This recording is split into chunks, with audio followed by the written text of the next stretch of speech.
Today I'm going to be talking about Leaf from Bug Fables. They are a moth who is found near the start of Chapter 1, wrapped up in a cocoon. They are a cryomancer or have ice magic and are generally shown with a low amount of expression. Their story is incredible and I would hate to spoil it for you. So if you have not played through Bug Fables, there should be certain bits of this video to skip. I will be trying my best to show which bits those are with an amount of leaves equal to the chapter. So at one chapter, the end of chapter 1 should be completed.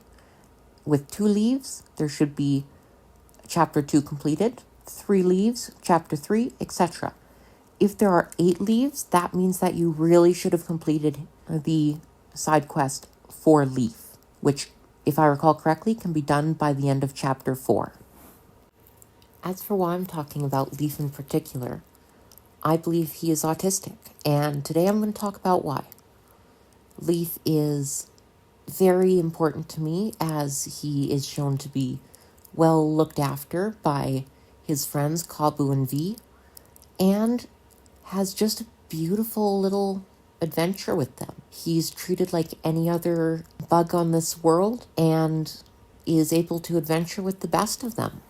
Firstly, I will talk about the DSM-5's criteria for diagnosing autism and how both me and Leaf fit into it. Then afterwards, I'll talk about more of the personal aspect of autism and how I started to notice that Leaf was autistic. The first criteria in the DSM-5 is defects in social emotional reciprocity, ranging, for example, from abnormal social approach and failure of normal back and forth conversation, to reduced sharing of interests, emotions, or affect, to failure to initiate or respond to social interactions. For me, this means I rarely say more than a hello for small talk and have trouble telling when to speak around neurotypical conversations. For Leaf, this is where you see their many odd comments throughout the game, ranging from saying sup to royalty to their almost negligible emotional reaction to finding out about their magic. Leaf also seems to struggle with his ability to change based on V or Kabu's emotions. This point in particular is shown in great detail on the elevator trip up to the hive. Kabu is mostly shown either parsing out the situation or trying to calm V down a bit. Leaf, on the other hand, calls V the bad one and says many other things bluntly enough to sound almost uncaring. The second criteria for autism in the DSM-5 is defects in nonverbal communicative behaviors used for social interaction, ranging, for example, from poorly integrated verbal and nonverbal communication to abnormalities in eye contact and body language, or defects in understanding and use of gestures, to a total lack of facial expression and nonverbal communication. For me personally, I struggle with normal eye contact, choosing either to look in the facial vicinity or just kind of wherever, depending on the situation and other people with me. It also means that I kind of just wander off to investigate something and maybe forgot to tell people where I'm going. For Leaf, anyone who's played even a small portion of the game knows their speech is extremely monotone, so it's impossible to get anything from their tone. They also did wander off a little bit in the hive. The scene in particular is when the party finds out some platforms will be routinely shocked. V and Kabu discuss just having V go, and Leaf just casually walks onto a shock platform without a word to anyone. He startles the rest of the party and shows off his new power. Doesn't really seem like there's much communication there. The third criteria for the DSM-5 is defects in developing, maintaining, and understanding relationships, ranging, for example, from difficulties adjusting behavior to suit various social contexts, to difficulties in sharing imaginative play or in making friends, to absence of interest in peers. For me, I find my friendships to be not too hard generally, although some of the issues are probably mitigated by the double empathy problem being considered in the criteria, while a vast majority of my friends are autistic, so the problem does not exist nearly as strongly there. I do, however, have a harder time adjusting my behavior socially, especially when I'm tired. For Leaf, it's hard to tell how many friends they've had. However, the absence of interest in peers seems to line up pretty well with Leaf. They are seemingly only in the party out of convenience, at least at the start of the game. And while the party is a great group, none of them really seem interested in each other's interests. The first part of the second set of criteria is stereotyped or repetitive motor movements, use of objects or speech, e.g. simple motor stereotypes, lining up toys or flipping objects, echolalia, idiosyncratic phrases. For me, this is my many stims, basically repetitive movements. Some of mine are wide, grandiose arm motions, kind of like a theatrical villain, hand flapping, or some of my blocks in martial arts. There are also vocal stims or echolalia, which are sometimes happy squeaks, or just saying things that are in a room I'm in. With video games, it's fairly hard to tell when something is stimming, as it's rarely something that crosses people's minds. Echolalia, however, is certainly in Leaf's arsenal of coping mechanisms. Whenever they are in a place with high levels of magic, they sort of freak out, going either stiff or limp and speaking in gibberish. This gibberish is a different language, however what Leaf says during these moments is never stated, and as an autistic myself, kind of just seems like fun gibberish to say. The second part of the second criteria is insistence on sameness, inflexible adherence to routines, or ritualized patterns of verbal or nonverbal behavior, e.g., extreme distress at small changes, difficulties with transitions, rigid thinking patterns, greeting rituals, need to take same route or eat same food every day. For me, I don't personally find that I have too much trouble with this, at least nowadays. However, I do certainly vastly prefer routines to be consistent, and any notable changes to something be mentioned in advance. Leaf, on the other hand, well, they really are quite flexible, which I highly commend them for. They seem to enjoy new experiences and aren't really shaken by sudden changes. My personal opinion on this is just that they have gotten used to it. The only thing I can really say about sameness is that Leaf has one battle plan, one escape plan, one team combo plan, and one when all else fails plan. And all of them are freeze it. Okay, maybe they have some rigid thinking. The third part of the second criteria is highly restricted fixated interests that are abnormal in intensity or focus, e.g. strong attachment to or preoccupation with unusual objects, excessively circumscribed or perseverative interests. For me, this is my special interests. I'm certainly going to cover special interests in more detail later. However, for me, Sentinels, the Multiverse, and autism are the two that come to mind. Special interests are so varied and diverse that to give one definition would be doing a disservice. So instead, I will just explain where Leaf lies on that front. Leaf has a few possible special interests. Spy cards are one of the longer side quests, and something only Leaf really gets involved with. This interest is to the point of playing our championship tournament many times and never getting bored of it. Another interest has to be pets. The party can get at least 2 pets throughout the game.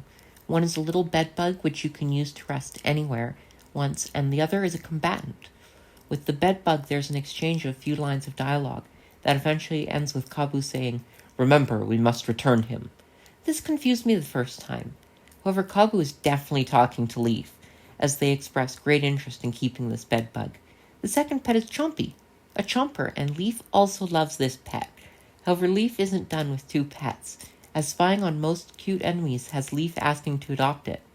Well, at least until they're attacked. So Leaf has a special interest in pets and spy cards. However, they aren't done yet. Leaf has one more special interest, and that is their cryomancy or ice magic. I've already covered that pretty well with all his plans, though, so I'll just move on.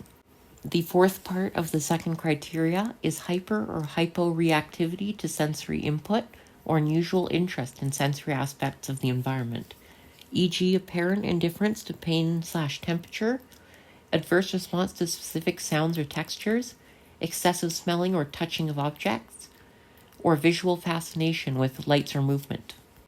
For me, this is why loud or high-pitched sounds cause me lots of trouble. I have exceptional hearing but struggle to tune anything out, causing a lot of energy drain in loud spaces. For Leaf, it's again hard with video games to tell, especially when it's a controllable character, so again we investigate high magic zones. Their magic sensitivity is definitely a sense for Leaf, in the same way as us humans have our sense of smell. Leaf doesn't need to do any tests, They just know when something is magical. Leaf is hypersensitive with their magic sense and frequently goes into a brief shutdown when oversensitized. Both Kabu and V know about this and never let Leaf take an artifact or go anywhere where they could easily get overwhelmed without Leaf's permission. The next full criteria is that symptoms must be present in the early developmental period, but may not become fully manifest until social demands exceed limited capacities or may be masked by learning strategies in later life. Unfortunately, we don't see Leaf in their early life. Although their unique case, it isn't unreasonable to assume that they may or may not have had it. The next one is symptoms cause clinically significant impairment in social, occupational, or other important areas of current functioning. This is definitely true for Leaf. His emotional and sensory overload almost gets the team killed during the end of his side quest.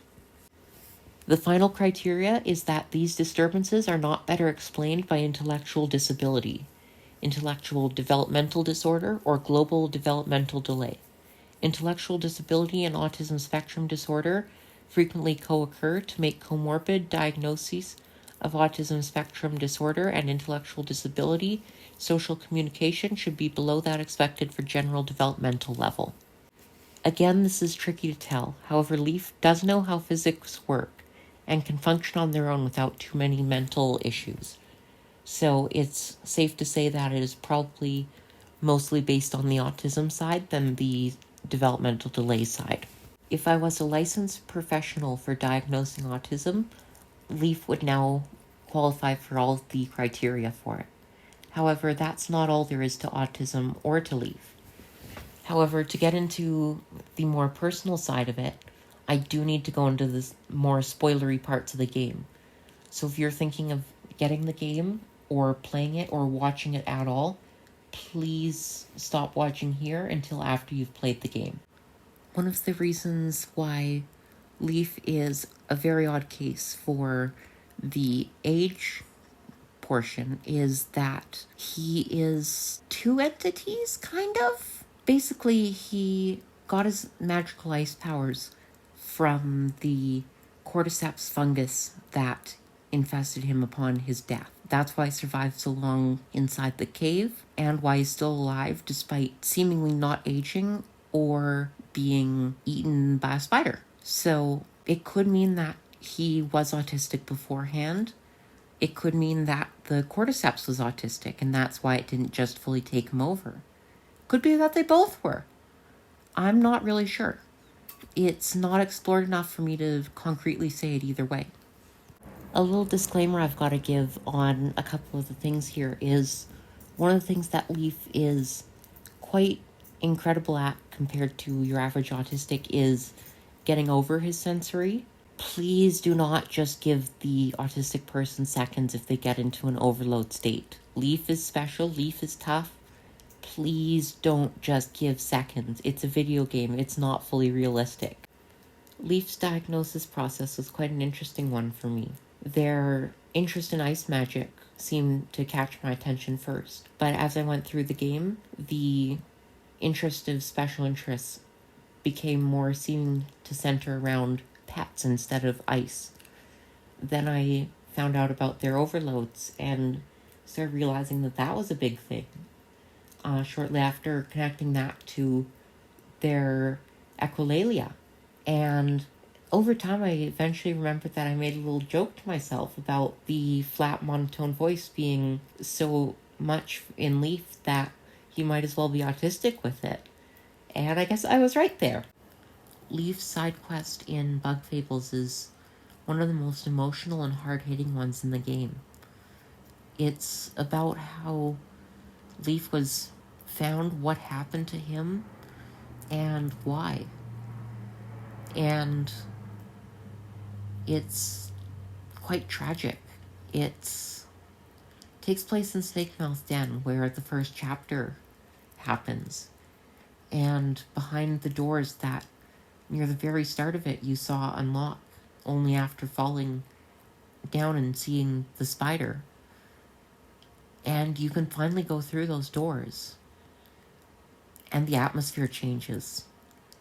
The ice becomes instead of just little particles, becomes part of the area. Leaf pushes through and just overcomes, and you get to this lab area, and you see the roaches, recordings of the roaches doing some sort of experiment. And you start to realize that they're talking about Leaf. Leaf eventually realizes this too, and just as he does, the boss of the area comes, and Leaf shuts down. Leaf says something about this being their sister and shuts down entirely, beyond the point of even being able to fight. And it takes them multiple turns to even get a tiny bit of their will back. And it takes endangering their friends with a massive charge attack for it to happen. But Leaf does, and Leaf is able to defeat this creature and learn more about who they are. Both of them. And it takes them a while to realize that they were made in the lab, but they're not a mistake. They are just as valid as the rest of the bugs in this game, and they have a life now. They can live it. This hits really hard for me. I've had to kind of learn some of those things. I am doing a lot better with it now, but I just want to give Leaf a little hug whenever that story comes on. He does find his place and meets their partner's family, and it's beautiful. I can't say how beautiful it is. Bug Fable's an incredible game, and Leaf is an incredible character. His autism doesn't define him, but it does make it all just a bit better. He's relatable. They're everything, really. The whole party's great, but Leaf's the one who keeps me coming back to the game. Another small thing to mention with Leaf is their brutal honesty. And it is brutal. I mentioned a couple moments where they really are just absolutely brutal about it. The elevator trip with V in particular being almost mean in its just brutality. And the whole party can tell that Leaf is not being mean here. And I think the players certainly can too. But there is just this edge of it where if you showed the scene to another person who hasn't played the game, they might think Leaf to be an antagonist of some sort. I can't say this hasn't happened to me as well, where I'm just too brutally honest, but it seems to be a common thing for many autistics, and Leaf does it too, and I think it's fun. I think the last thing I have to say is thanks to everyone who's watching or listening to this. Leaf is definitely something special. I'll hopefully be doing a lighter topic next week. Probably board games. I like board games. But I figured it was good to get Leaf's diagnosis out of my head onto, I guess it's not paper, I guess onto video. That works. I do have a couple of other characters that I want to talk about their diagnosis. And Leaf was just the first one and easiest one to do. So hopefully in a couple weeks' time, I'll talk about board games, probably Sentinels. We'll see though. Thank you. I'm also going to leave my sources in the description. There will be one for the DSM-5 criteria. There's another one that is just basically explaining the criteria, and the last one's a Let's Play series on Bug Fables.